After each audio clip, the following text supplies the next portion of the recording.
The Indian Ocean island of Diego Garcia is home to a U.S. airbase that launched the most powerful bombers that were key to winning the war in Iraq. But it was also once home to an indigenous population who were summarily uprooted and shipped against their will to another island 1,200 miles away. So today, only military personnel and the workers they imported are allowed onto Diego Garcia. No outsiders can get in, but the real story is finally surfacing. On a string of beautiful coral islands in the middle of the Indian Ocean, America has built one of its most important strategic bases, Diego Garcia. Today, it's home to B-52s, and now for the first time, stealth bombers as well, all just 7 hours flying time from downtown Baghdad. Supply ships as big as skyscrapers, loaded with tanks, weapons and ammunition for Marine and Army brigades, gathered there before the order was given to invade Iraq. Back in the 70s, when Diego Garcia became central to American military operations, James Schlesinger, who's now in the private sector, was Secretary of Defense. It is critical to American security and has steadily grown more critical. Indeed, it is one of the wisest investments of government funds that we have seen over the last 3 or 4 decades. And few would disagree. 4 decades ago, when the United States and the Soviet Union were racing to get footholds in this region, the U.S. discovered Diego Garcia, a coral island in the middle of the Indian Ocean. The Americans had asked the British, their longtime allies who still had colonies in the region, to find them an uninhabited island for their base. It's always preferable not to have inhabitants around. It reduces any risk of intelligence operations against the base and the possibility of sabotage. But there was just one problem. There were inhabitants on Diego Garcia, and they had been living there for more than 200 years. The children here do not have all the toys that town children play with. This old British newsreel shows a thriving community of about 2,000 people who worked on the island's coconut plantation. But the British didn't see that as a problem. To make way for the US base, they simply moved all the inhabitants 1,200 miles away to other tropical islands, Mauritius and the Seychelles. Back then, when the island was a British colony, Marcel Moulinet managed the coconut plantation. It was he who was ordered to ship the people out. In order to have their base, what did the Americans want you to do with the island? Total evacuation. They wanted no indigenous people there.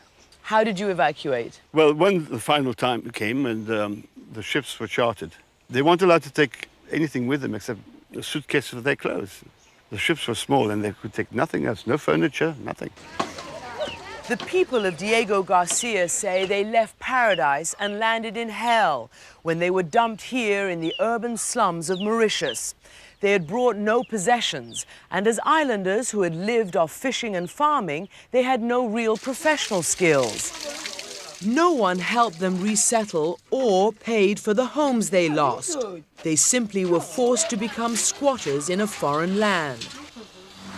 Before the final evacuation, the British had cut off the ships that carried food and medicine to Diego Garcia. Jeanette Alexis's family was one of the last to leave. My father was told that we had to leave the island because the Americans were moving in and it wasn't safe to remain on the island anymore. They say they didn't force people off the island. I mean, if you stop feeding me, if you don't give me work, you bring in sheep and you tell me that this is the last trip, otherwise if I stay back, I will starve to death. What other force do you need to get me out? The islanders say the other force that got them out was fear, when British officials ordered their pets to be exterminated. They were gassed with exhaust fumes from American military vehicles. It's hard to believe that people would do that. Yes, in fact it did happen, and you can imagine the pressure that put on the population there. It was just terrible for people. When you boarded that ship, finally, for your last trip out of Diego Garcia, what do you remember? We were crying. We were hanging onto our mother's skirt, crying, because although we were very young, we understood that we were leaving something very, very valuable behind, and that was our home. And for the next 30 years, the world never knew what had happened to Diego Garcia's original people. No outsiders are allowed onto Diego Garcia, so this secret stayed hidden until one of the exiled islanders, Olivier Bancoul, started organizing his community. He was angry by the years of misery that his people had been forced to endure. 3 of his own brothers drank themselves to death, dispirited by their poverty and unemployment. One of his sisters was so homesick that she committed suicide. And it's very sad. This is why I will never give up. All the difficulty is because of the US and the UK. They have turned people's life into a nightmare. So 3 years ago, Olivier travelled to London to take the British government to court. His big break came when he and his lawyer, Richard Gifford, found secret documents that had recently been declassified that described the agreement between the United States and British governments to build the base on Diego Garcia. Here we have the legal expert in the Foreign Office, in which he's got a paragraph headed "Maintaining the Fiction." The fiction that Diego Garcia had no native people. These British documents show colonial officials thought that no one would notice if they deported the islanders. Were you surprised when you started digging at the memos you found between the Americans and the British? I find it rather shameful, yes. Here we have a rather interesting little memorandum of the British government. There will be no indigenous population except seagulls. Another British document confirms that evicting the people and leaving the island to the seagulls was done at the request of the United States. It reads, "The United States government will require the removal of the entire population of the atoll by July." The Americans telling that to the British? Yes, and the British were only too happy to oblige. And what did the British get in return for providing the Americans a population-free island? Polaris missiles for their submarines. The US reduced the price by $14 million, or 5 million British pounds. Well, you have to understand that the stiff upper lips hardly quivered at the idea of moving the population. Didn't care. So £5 million was a massive incentive compared with a very modest conscience problem. Uncovering this paper trail brought Gifford and Bancoul a stunning victory. Britain's highest court ruled that deporting Diego Garcia's native population was illegal. But the euphoria didn't last long because the court didn't propose a remedy, neither money nor what the people wanted most, to return home and the right to earn a living on the base. Do you think, given the security situation right now, the war on terrorism, do you think they will ever really be able to go back to Diego Garcia? The position of the islanders is that they never objected to the US base on Diego, but the islanders are extremely bitter that they are denied employment on the base, precisely because they come from there. Especially since the base employs several thousand civilian workers from other countries like the Philippines.